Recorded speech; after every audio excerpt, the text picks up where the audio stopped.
بسم اللہ الرحمن الرحیم۔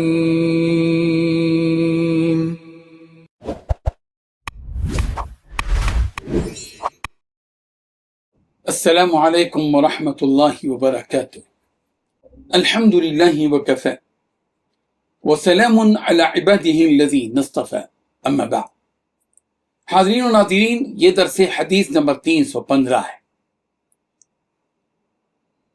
روایت سماعت کے لیے ترجمے کے بعد تشریح کی جائے گی۔ بسم اللہ الرحمن الرحیم۔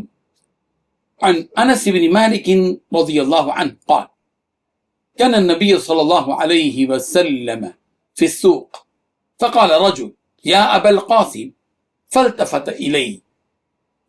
إليه النبي صلى الله عليه وسلم فقال يا رسول الله إنما دعوت هذا. فقال النبي صلى الله عليه وسلم سموا باسمي ولا تكنوا بكنيتي الأدب المفرد۔ ترجمہ یوں ہے، حضرت انس بن مالک رضی اللہ عنہ سے روایت ہے کہ رسول اللہ صلی اللہ علیہ وسلم بازار میں تھے کہ ایک شخص نے آواز دی، اے ابو القاسم۔ رسول رحمت صلی اللہ علیہ وسلم اس کی طرف متوجہ ہوئے تو اس نے کہا، اے اللہ کے رسول، میں نے تو اس کو بلایا ہے۔ تب نبی کریم صلی اللہ علیہ وسلم نے فرمایا، میرے نام پر نام رکھ لیا کرو، لیکن میری کنیت پر اپنی کنیت نہ رکھو۔ بزرگان محترم، یہ حدیث نبی کریم صلی اللہ علیہ وسلم کے ادب اور پیارے پیغمبر صلی اللہ علیہ وسلم کی انفرادیت اور آپ صلی اللہ علیہ وسلم کے امتیاز پر روشنی ڈالتی ہے۔ عرب معاشرے میں ابو القاسم نبی کریم صلی اللہ علیہ وسلم کی کنیت تھی، کیونکہ آپ کے صاحبزادے کا نام قاسم تھا، اور قاسم کے باپ ابو القاسم۔ اس زمانے میں عرب میں کنیت سے بھی لوگ پکارا کرتے تھے ابو القاسم، جیسے مثلا یہ احسن ہیں اور ان کے والد کو ابو احسن کہا جائے گا۔ بالکل اسی طرح پیارے پیغمبر صلی اللہ علیہ وسلم کی جو کنیت ہے وہ ابو القاسم تھی، اس لیے کہ آپ کے بیٹے قاسم تھے۔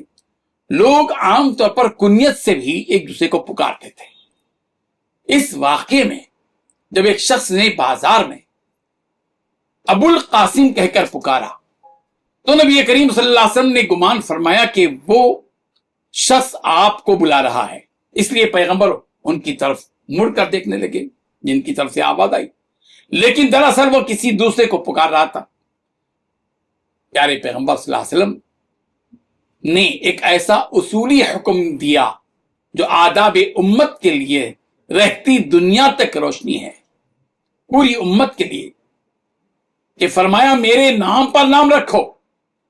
محمد میرا نام ہے، محمد رکھو، احمد میرا نام ہے، احمد رکھو، لیکن میری کنیت مت رکھو۔ میری کنیت ابو القاسم ہے۔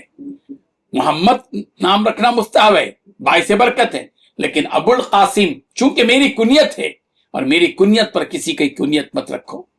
یہ دراصل پیارے پیغمبر صلی اللہ علیہ وسلم کا امتیاز ہے، آپ علیہ الصلوۃ والتسلیم کا اختصاص ہے، اور اسی میں پیغمبر کا ادب چھپا ہوا ہے۔